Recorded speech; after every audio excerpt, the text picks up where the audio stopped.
तर उद्या दिल्लीमध्ये उपराष्ट्रपती पदासाठी निवडणूक होणार आहे आणि त्यासाठी दोन्ही पक्षांकडून एनडीए आणि इंडिया आघाडीकडून मोर्चेबांधणी केली जाते। त्याच संदर्भातल्या टॉप 9 बातम्या पाहूया।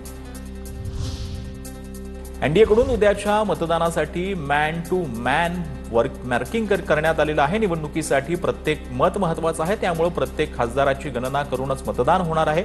भाजपाकडून ब्रेकफास्ट डिप्लोमसीचं आयोजन करण्यात आलंय। सकाळी खासदारांना कॅबिनेट मंत्र्यांसोबत नाश्त्याचं निमंत्रण आहे।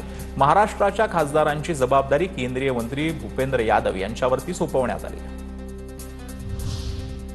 उपराष्ट्रपती पदाच्या निवडणुकीमध्ये एनडीएकडे बहुमतापेक्षा अधिकचं संख्याबळ आहे। निवडणुकीत राज्यसभा लोकसभेचे 782 मतदार तर एनडीएकडे 422 खासदारांचं संख्याबळ आहे। बहुमतापेक्षा 31 संख्याबळ अधिक आहे।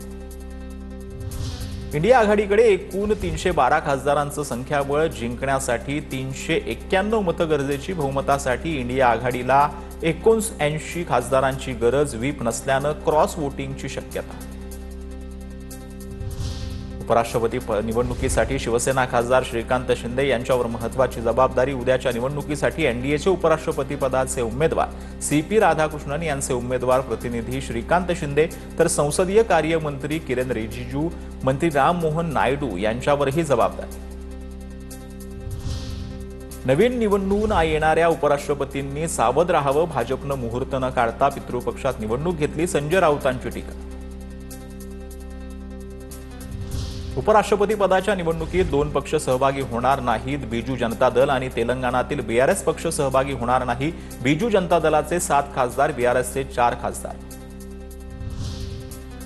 भाजपनं प्रत्येक निवडणुकीत यंत्रणांचा गैरवापर केला, धमकावणं, प्रलोभन दाखवणं भाजपला यावेळी शक्य होणार नाही, संजय राऊतांचा आरोप।